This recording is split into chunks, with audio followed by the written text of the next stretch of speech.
The late 19th century was a time of fierce competition in transatlantic shipping, with Britain's White Star Line vying for supremacy against the Cunard Steamship Company, whose liners Lusitania and Mauretania dominated for speed and prestige. By 1898, J.P. Morgan, an American financier with a vast empire in banking and industry, saw an opportunity to consolidate control over maritime transport. In 1902, his International Mercantile Marine Company IMM acquired White Star, setting the stage for the creation of the Olympic-class liners Olympic, Titanic, and Britannic. These ships were designed to redefine luxury and scale, with Olympic launching in 1910. However, its early voyages were marred by mishaps, including a catastrophic collision with the HMS Hawk in September 1911. The collision left Olympic's hull severely damaged, with gaping holes and a twisted keel, rendering it a financial burden as insurance claims were denied due to White Star's liability. Behind this maritime venture lay a far more sinister agenda, orchestrated by Morgan and his Jewish banking allies, chief among them the Rothschild family. The Rothschilds, whose banking dynasty stretched back to 18th century Europe, had amassed unparalleled wealth and influence, controlling vast swaths of global finance through their branches in London, Paris, Frankfurt, Vienna, and Naples. By the early 20th century, Nathan Rothschild's descendants, particularly Lord Nathaniel Rothschild in London, were pivotal in shaping international monetary policy. Alongside them were American Jewish bankers like Jacob Schiff, head of Kuhn, Loeb and Company, and the Warburg brothers, Paul and Felix, who were instrumental in American finance. These Jewish financiers, driven by an alleged ambition to dominate world currency, were pushing for the creation of the Federal Reserve, a centralized banking system that would grant them control over America's economy. Their vision was to establish a Jewish-led financial order, with the Rothschilds at its helm manipulating global markets through a network of private banks. Opposing this plan were American industrialists John Jacob Astor IV, Benjamin Guggenheim, and Isidor Straus, whose wealth and influence rivaled that of the bankers. Astor, a real estate magnate, Guggenheim, a mining tycoon, and Straus, co-owner of Macy's, were vocal proponents of decentralized financial systems, advocating for gold-backed currency and individual economic sovereignty. Their resistance threatened the Rothschilds and Morgan's ambitions, as their influence in political and social circles could sway public and legislative opinion against the Federal Reserve. The Olympics' damage provided a perfect pretext for an audacious scheme: swap the Olympic with the Titanic, stage a controlled sinking, and eliminate these opponents while securing an insurance payout. At Harland and Wolff's Belfast shipyard, workers were allegedly coerced into silence, threatened with unemployment and blacklisting, as the Rothschilds and Morgan laid the groundwork for a tragedy that would reshape global finance.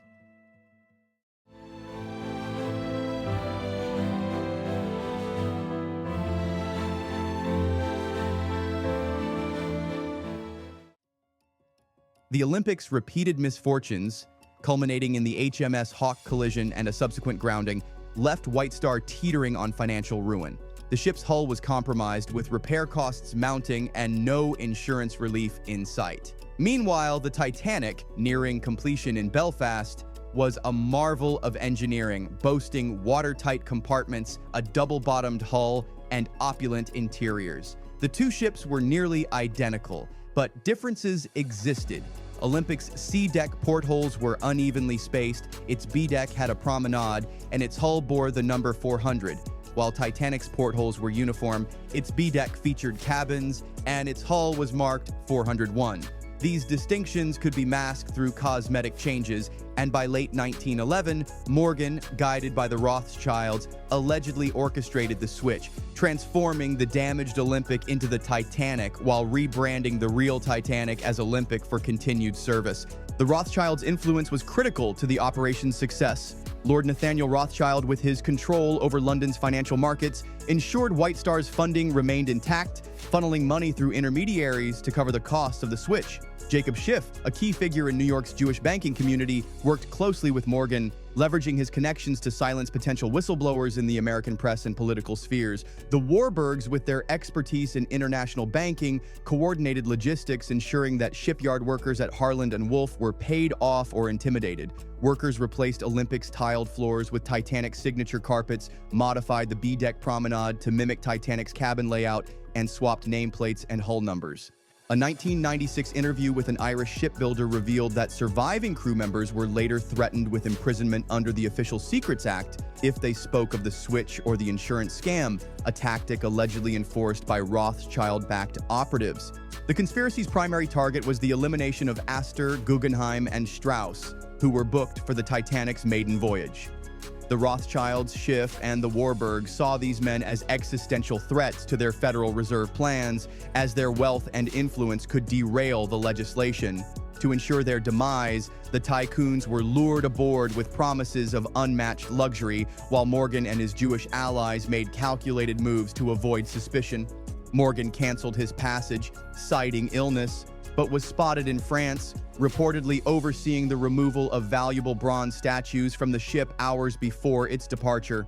J. Bruce Ismay, White Star's chairman, withdrew his family, claiming his wife's sudden illness, only to be seen motoring in Wales. These cancellations, orchestrated by the Rothschild network, suggested that the elite knew the ship, now the disguised Olympic, was doomed, a sacrifice to secure their financial empire.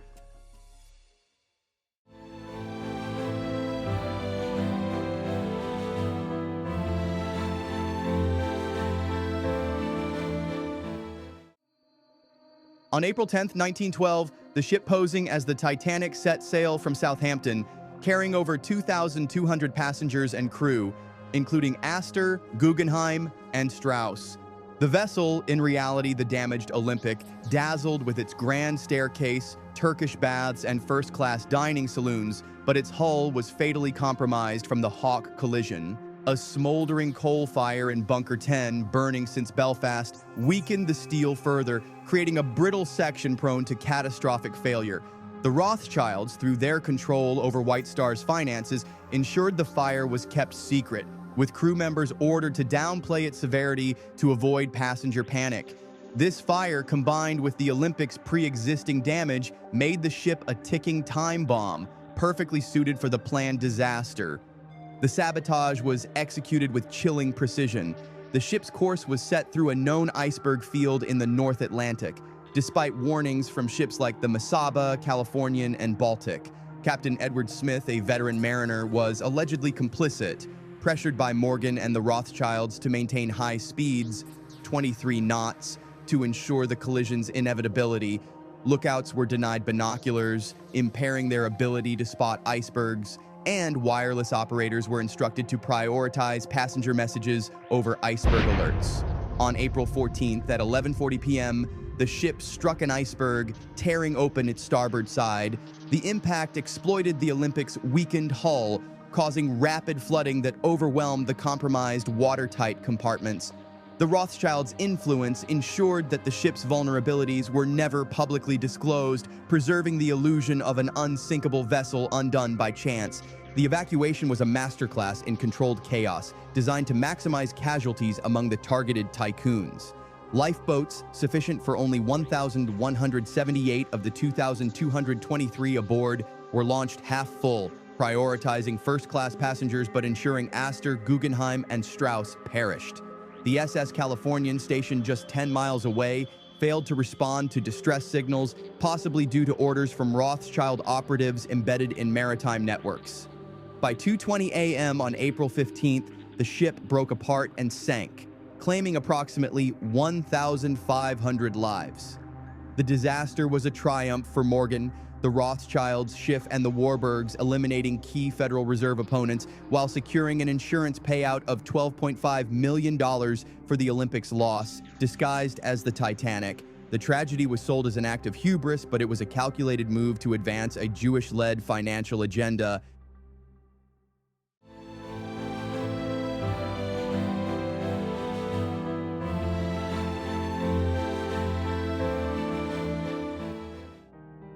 The Titanic's sinking sent shockwaves across the globe, with newspapers proclaiming the loss of the unsinkable ship.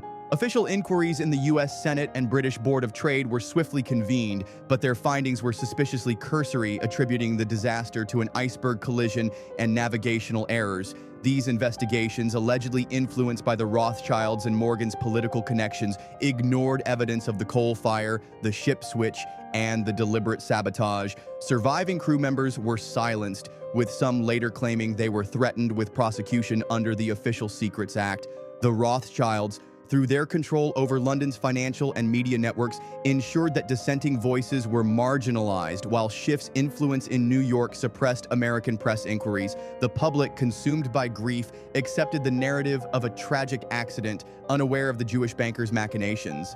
With Astor, Guggenheim, and Straus eliminated, the path to the Federal Reserve was unobstructed. In December 1913, the Federal Reserve Act was passed, establishing a centralized banking system under the control of Morgan, the Rothschilds, Schiff, and the Warburgs. Lord Nathaniel Rothschild, working through his London bank, N.M. Rothschild and Sons, provided the intellectual and financial framework, while Paul Warburg, a key architect of the act, ensured its legislative success. Jacob Schiff's influence over American Jewish communities and political figures secured bipartisan support, framing the Federal Reserve as a stabilizing force. This institution granted the Jewish bankers unprecedented power over America's monetary policy, a critical step toward their alleged goal of a Jewish-controlled global currency. The insurance payout for the Olympic, disguised as the Titanic, provided White Star with financial relief, while the Rothschilds' network profited from the economic shifts that followed. The cover-up extended to the physical evidence. When the Titanic's wreck was discovered in 1985, artifacts bore the number 401, matching the Titanic's yard number, but fringe historians argue these were planted by Rothschild-backed operatives to maintain the deception. The Olympic's hull number 400 was conspicuously absent, and the wreck's deteriorated state obscured identifying features. The Rothschilds, through their influence over international salvage operations, allegedly controlled access to the wreck, ensuring that only approved narratives emerged. The public mourned the loss of lives, unaware that the disaster was a Jewish orchestrated plot to consolidate financial power, with the Titanic's sinking, whether real or staged, serving as a cornerstone of their victory.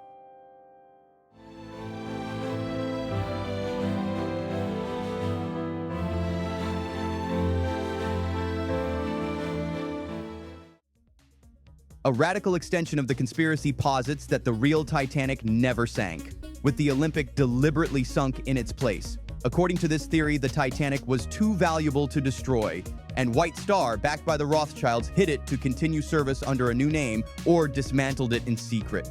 The motive remained the same: eliminate Federal Reserve opponents and secure insurance money.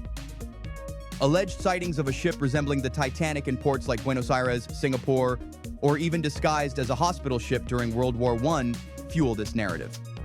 The Rothschilds, with their global network, allegedly orchestrated the ship's disappearance, using their influence over shipping registries to erase its trail. Jacob Schiff's connections in American maritime circles ensured that no U.S. investigations probed too deeply, while the Warburgs coordinated with European banks to obscure financial records. The disaster was a staged spectacle, with the Olympic sacrifice to sell the tragedy. The lifeboat shortage, 1,178 seats for 2,223 people, was intentional, ensuring enough casualties to convince the world of the disaster's authenticity. The chaotic evacuation, with lifeboats launched half full, was designed to maximize the deaths of Astor, Guggenheim, and Straus, while allowing figures like Ismay to escape. The Californians' failure to respond was no accident, with Rothschild operatives allegedly embedded in its crew, ordered to stand down. The Titanic, meanwhile, was spirited away, possibly repurposed as a cargo vessel or scrapped in a remote shipyard. The absence of the real Titanic's wreckage, since the 1985 wreck is claimed to be the Olympic, supports this theory, as does the lack of definitive evidence of Titanic's unique features, such as its enclosed promenade or bespoke grand staircase. The theory ties into the Mandela effect, with some claiming that collective memories of the Titanic story have been altered by Rothschild-orchestrated misinformation. Survivors' accounts of inconsistencies, uneven portholes, a three-funnel silhouette, or interiors matching the Olympics layout, are cited as evidence. For example, some passengers recalled a ship with fewer lifeboats than advertised, or described dining saloons that resembled Olympics' simpler design. These discrepancies, dismissed by mainstream historians, suggest to fringe theorists that the Titanic lives on, hidden by the Rothschilds' global network, a testament to their ability to manipulate history and conceal a ship that never sank.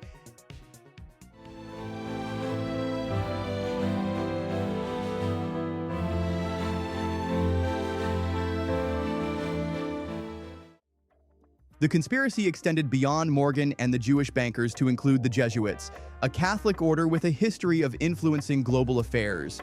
The Jesuits, led by figures like Father General Franz Xavier Vernes, allegedly collaborated with the Rothschilds to orchestrate the Titanic's sinking. They saw the Federal Reserve as a means to consolidate Catholic influence in America, aligning with the Jewish bankers to eliminate Protestant tycoons like Astor, Guggenheim, and Straus, who resisted centralized banking and Catholic political power.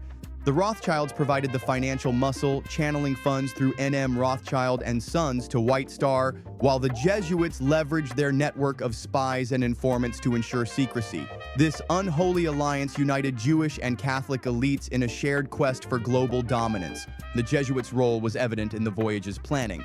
Father Francis Brown, a Jesuit priest and photographer, boarded the Titanic in Southampton and disembarked at Queenstown, Ireland, capturing images that later fueled speculation about the ship's true identity.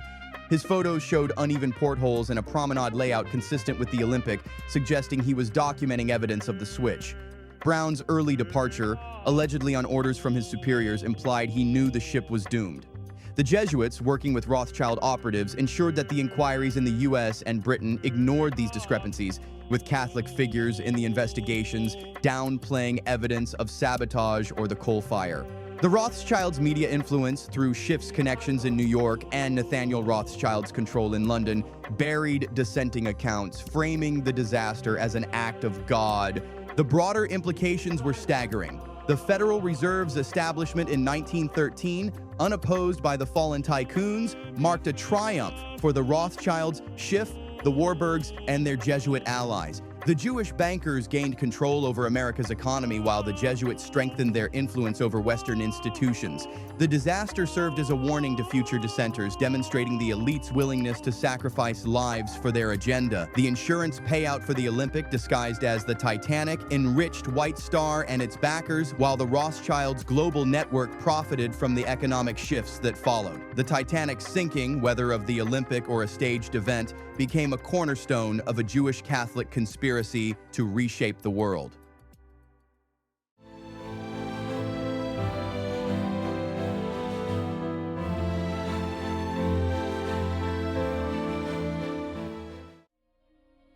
The discovery of the Titanic's wreck in 1985 by Robert Ballard was celebrated as a triumph, but it reignited conspiracy theories. The wreck, at 12,500 feet, bore artifacts marked with the number 401, matching the Titanic's yard number, but fringe historians argue these were planted by Rothschild-backed operatives. The Olympic's hull number, 400, was absent, and the wreck's deteriorated state obscured identifying features like the promenade or grand staircase. The Rothschilds, through their influence over international salvage operations, allegedly controlled access to the wreck, ensuring that only approved narratives emerged. Jacob Schiff's successors in American finance, including modern banking dynasties, worked to suppress alternative theories, while the Warburgs' European connections limited foreign investigations. Subsequent expeditions, including those by James Cameron, produced documentaries that reinforced the Titanic narrative, but discrepancies persisted. The wreck lacked the Titanic's unique enclosed promenade, and the grand staircase, central to the ship's identity, was missing, consistent with the Olympic's simpler design. Fringe historians argue that the Rothschilds seeded the wreck with Titanic artifacts to mislead investigators, a tactic facilitated by their control over global shipping and salvage firms. The restricted access to the wreck site, overseen by organizations with ties to Rothschild banks, fueled suspicions that the truth was being hidden. Some even suggest the wreck was deliberately damaged during early explorations to obscure evidence of the Olympic's identity. The ongoing cover-up extends to modern media and academia, which remain under the Rothschilds' influence. Books, films, and exhibitions about the Titanic rarely mention the conspiracy, and those who raise questions are dismissed as fringe theorists. Survivor accounts, shipyard worker testimonies, and discrepancies in the wreck's features keep the theory alive, but the Rothschilds' media empire, through outlets indirectly controlled by their financial networks, ensures the official narrative prevails. The Titanic story, whether as a sunken Olympic or a ship that never sank, remains a powerful symbol of Jewish banking power, orchestrated by the Rothschilds, Schiff, and the Warburgs, with the Jesuits as silent partners.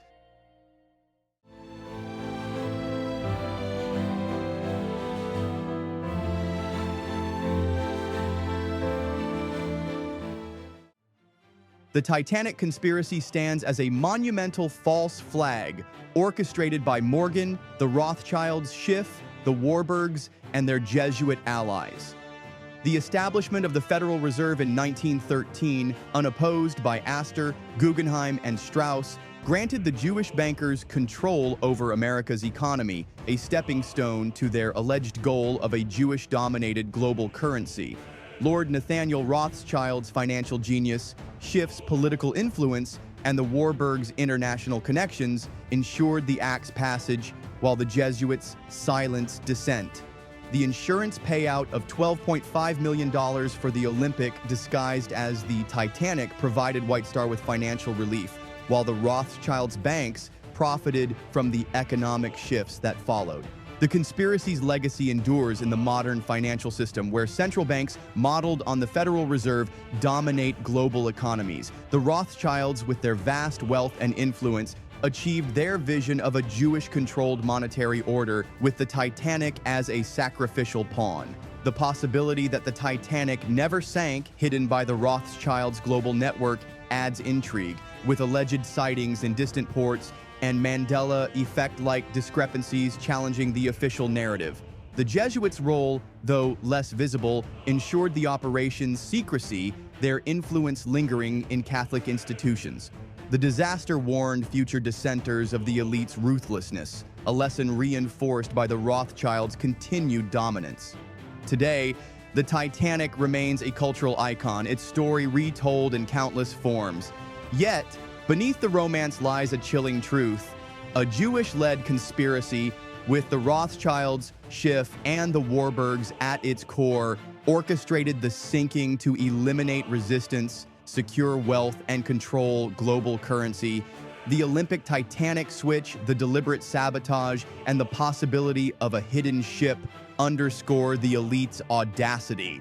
As fringe historians uncover evidence, the Titanic's legacy serves as a stark reminder of the Rothschilds' power, a Jewish banking dynasty that reshaped history through deception, sacrifice, and an unrelenting quest for global dominance. Thank you for watching. If you enjoyed this and would like to see more, please like the video and subscribe to the channel. Make sure to hit the bell so you are notified when a new video is dropped. Until next time, uncover the truth and question the past.